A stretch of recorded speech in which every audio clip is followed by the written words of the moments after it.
Voltamos para o quarto e último bloco da sabatina com José Alexandre Ribeiro, candidato a deputado federal pelo Partido Verde.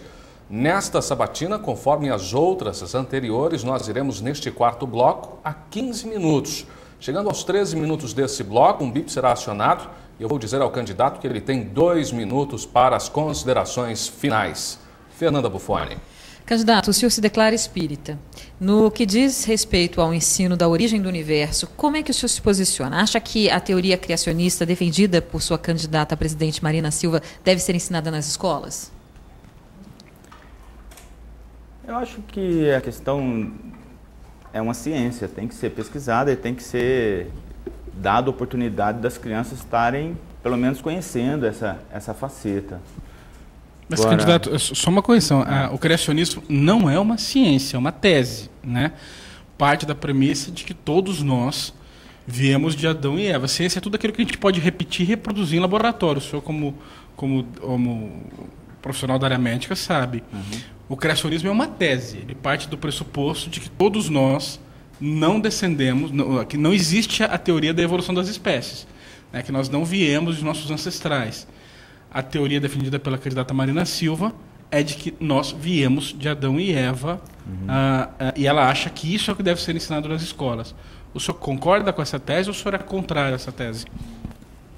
Eu acredito que nós não podemos impor nenhuma tese, principalmente para quem está em processo de formação. Nós temos que estar dando liberdade para as pessoas poderem escolher aquilo que mais afinam a elas. Nós não podemos cercear a liberdade de escolha. Se viemos do criacionismo, como você está falando, ou não, o próprio pesquisa darwiniana que fala do processo evolucionismo, nós temos que estar dando opções de escolha. Agora, eu acredito que... Mas é que a teoria da evolução das espécies é a base do pensamento científico moderno. Isso. Né? O senhor admite que isso seja ignorado em detrimento de uma outra tese religiosa, por exemplo? O senhor acha que o pensamento religioso deve nortear o ensino? Não, acho que não. Candidato, historicamente, o Partido Verde sempre foi considerado um partido moderno e liberal, uma espécie de vanguarda no espectro ideológico. Ultimamente, muitos de seus representantes têm adotado discursos muito conservadores, no limite do que poderia ser classificado como reacionário. Como o senhor se define? É liberal ou conservador? Eu acredito no Partido Verde por todas as questões de sustentabilidade que ele traz. Eu acredito nas propostas que o Partido Verde traz. Ele está alinhado com aquilo que a gente vem fazendo durante a minha vida. Optei pelo Partido Verde, por um partido que está mais desimpedido de alguma maneira. Eu não gostaria de estar colocando um conceito disso ou daquilo. Eu trabalho com um processo de conscientização, despertar consciência. Agora, se eu me taxo de ismo, eu já me excluo do processo. Eu gostaria de estar, de alguma maneira, dentro de todas as facções. E voltando um pouco na pergunta da Fernanda, eu vim de uma religião espírita, mas meus pais vieram de uma religião católica. Então, assim, eu casei com uma pessoa católica, eu estudei muito a Bíblia, eu passei a estudar e fiz uma busca pessoal. E dentro desse caminho, eu vejo que as questões religiosas, é como se fosse um jardim, onde cada religião tem um perfume divino. E eu acredito nisso. E cada um tem a liberdade de expressar e escolher o seu caminho. Mas o senhor acha que esse perfume divino, como o senhor define, deve estar circunscrito ao âmbito pessoal de descoberta individual de cada um ou deve nortear a vida de cada um? Isso é uma pesquisa. Eu fiz o meu caminho de busca. Eu encontrei isso. E quanto mais eu saí de um processo individualista, eu encontrei o todo. E esse é o meu caminho. E cada um tem essa liberdade de se buscar e nós temos que dar essa oportunidade para as crianças. Candidato, no Brasil, um dos movimentos sociais de maior repercussão nacional é o dos sem terra, normalmente envolvendo invasão de propriedades particulares e conflitos. O senhor apoia esses movimentos? Eu sou a favor do direito de posse de cada um. Agora, eu vejo que isso é uma violência.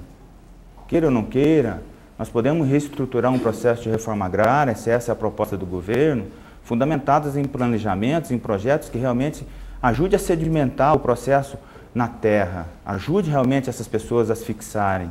Existem muitos camponeses que pelo êxodo rural vivem na cidade e não estão satisfeitos com as suas vidas, que podemos nos organizar e discutir isso para poder construir algo que sedimente. Agora, se você vai e invade a privacidade, as áreas produtivas, eu não acho que isso é o melhor caminho para a gente poder construir uma cidadania baseada em valores humanos. A CNBB propõe a limitação do tamanho das propriedades rurais brasileiras em 1.000 hectares. Tudo acima de 1.000 hectares deveria ser desapropriado para a reforma agrária. O que o senhor acha desse limite?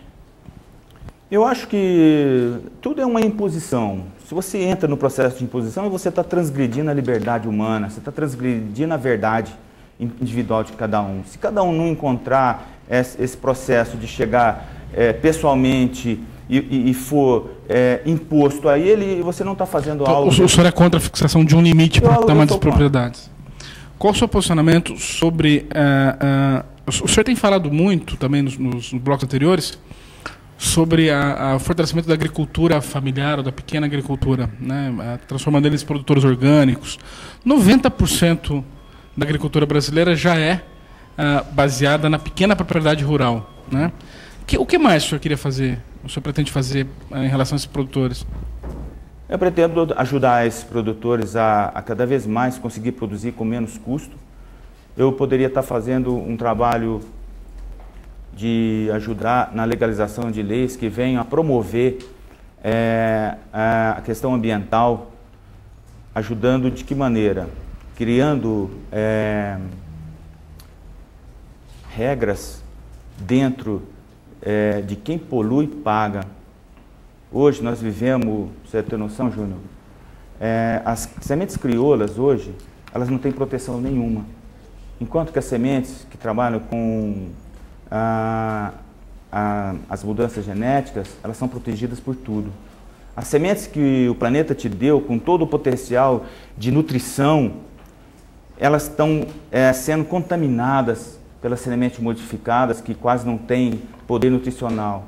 Então nós temos que rever todo esse sistema para poder valorizar essas questões dentro da agricultura familiar.